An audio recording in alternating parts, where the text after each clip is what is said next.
নগদ ৮০০ টাকা দেবে রাজ্য সরকার। আবার আবেদন শুরু হলো। পশ্চিমবঙ্গে গরিব খেটে খাওয়া দরিদ্র মানুষদের জন্য মমতা বন্দ্যোপাধ্যায় নিত্য নতুন প্রকল্প লঞ্চ করছে এবং যারা সঠিক সময়ে এই সমস্ত প্রকল্পগুলি আপনারা আবেদন করছেন তারা মাস শেষে বা নির্দিষ্ট সময় পরে একটি নির্দিষ্ট পরিমাণ টাকা তারা পেয়ে যাচ্ছেন।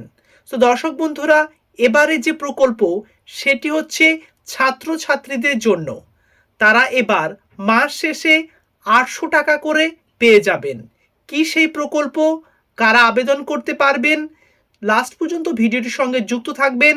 আর ফার্স্ট টাইম যারা ভিজিট করেছেন এরকম নিত্য নতুন আপডেটেড ভিডিও রেগুলার ফ্রিতে পেতে চাইলে নিচের দিকে যে লাল রঙের সাবস্ক্রাইব বাটনটি আছে সেটা ক্লিক করে সাবস্ক্রাইব করে অল নোটিফিকেশন অন করে দেবে আর লাইক করবে। চলুন ডিটেলসে দেখে নেওয়া যাক। সংখ্যালঘু স্কলারশিপে বাংলা ১ নম্বর ভারতবর্ষে। কি বলবেন, এতে ছেলেমেয়েরা উন্নত হয়েছে কি হয়নি?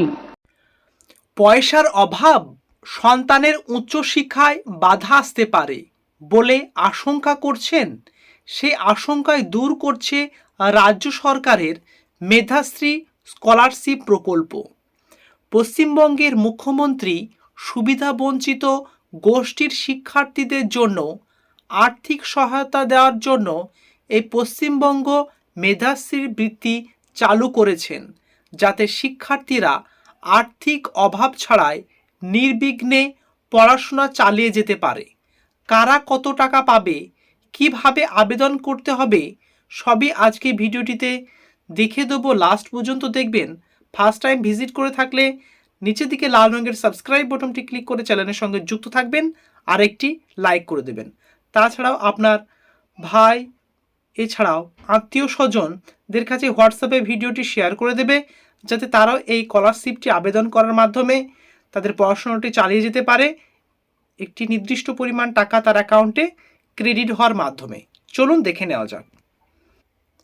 সর্বপ্রথম দেখে নেব কারা কারা এই টাকাটি পাবেন। আবেদনকারীদের অবশ্যই বৃত্তির জন্য প্রয়োজনীয় নিম্নলিখিত যে সমস্ত মানদণ্ডগুলি আপনাদের থাকতে হবে তবেই টাকাটি পাবেন। ১ নম্বর হচ্ছে প্রার্থীকে অবশ্যই পশ্চিমবঙ্গের স্থায়ী বাসিন্দা হতে হবে, অর্থাৎ যেহেতু এটি পশ্চিমবঙ্গ সরকার এই স্কলারশিপটি দিচ্ছে, সেই স্টুডেন্টকে পশ্চিমবঙ্গের কোনো স্কুলে পড়াশোনা করতে হবে এবং পশ্চিমবঙ্গের স্থায়ীভাবে বসবাস করতে হবে। তাছাড়াও প্রার্থীদের অবশ্যই অর্থনৈতিকভাবে দুর্বল বিভাগ ওবিসি এসসি সম্প্রদায়ের হতে হবে। ৪ নাম্বার আবেদনকারীর পারিবারিক বাৎসরিক আয় ২.৫ লক্ষ টাকা বা তার তুলনায় কম হতে হবে। ৫ নাম্বার রাজ্য সরকারের অন্য কোনো স্কলারশিপের আওতায় অনুদান পেলে মেধাশ্রী টাকা পাবেন না।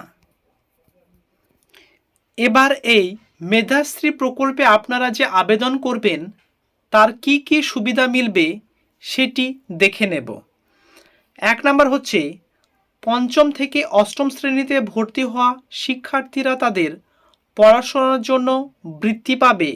২ নাম্বার সুবিধাবঞ্চিত ও সংখ্যালঘু গোষ্ঠী শিক্ষার্থীরা তাদের শিক্ষার জন্য আর্থিক সহায়তা পাবে।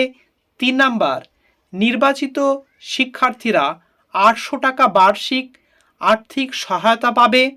৪ নাম্বার শিক্ষার্থীরা তাদের শিক্ষাগত খরচ মেটাতে এই টাকার পরিমাণ ব্যবহার করতে পারবে। এবার আবেদন করার জন্য আপনাদের কোন কোন কাগজগুলি জরুরি। ১ নাম্বার ওবিসি সার্টিফিকেট, ২ নাম্বার ব্যাংকের তথ্য অর্থাৎ আপনার ব্যাংক অ্যাকাউন্ট থাকতে হবে। ৩ নাম্বার শিক্ষার্থীদের পরিবারের ইনকাম সার্টিফিকেট অর্থাৎ ফ্যামিলি ইনকাম সার্টিফিকেট। ৪ নাম্বার যে আবেদন করবেন তার আধার কার্ড। ৫ নাম্বার বৈধ মোবাইল নাম্বার। এগুলি আপনার আবেদন করার সময় প্রয়োজন হবে। আপনারা যদি মোবাইলে আবেদন করতে চান তাহলে কিভাবে আবেদন করবেন পুরো প্রসেস আমি দেখিয়ে দেবো। এর জন্য আপনাদের চ্যানেলের সঙ্গে যুক্ত থাকতে হবে। নিচের দিকে সাবস্ক্রাইব বাটনটি ক্লিক করে একটি লাইক করে দেবেন এবং দেখতে পাচ্ছেন অনলাইন অ্যাপ্লিকেশন আপনাদের সেখানে নিয়ে এসেছি, আপনারা যেখান থেকে আপনারা আবেদন করতে পারবেন। তাছাড়াও দর্শক বন্ধুরা, আপনারা যদি অনলাইনে এই স্টেপ বাই স্টেপ ফলো করতে চান তাহলে চ্যানেলের সঙ্গে যুক্ত থাকতে হবে। পরবর্তীতে আপনাদের এই অনলাইন আবেদন পদ্ধতি শুরু হলেই এই চ্যানেলে আপনারা আপডেট পেয়ে যাবেন। এই জন্য চ্যানেলটিকে যুক্ত থাকতে হবে। নিচের দিকে লাল রঙের সাবস্ক্রাইব বাটনটি ক্লিক করে একটি লাইক করে দেবেন। তো দর্শক বন্ধুরা, সরকারি বিভিন্ন প্রকল্প স্কিমের ফ্রিতে আপডেট পেতে চাইলে এই চ্যানেলের সঙ্গে যুক্ত থাকুন আর একটি লাইক করে দেবেন। এতক্ষণ এই চ্যানেলের সঙ্গে যুক্ত থাকার জন্য অসংখ্য ধন্যবাদ। Thank you very much. See you next video.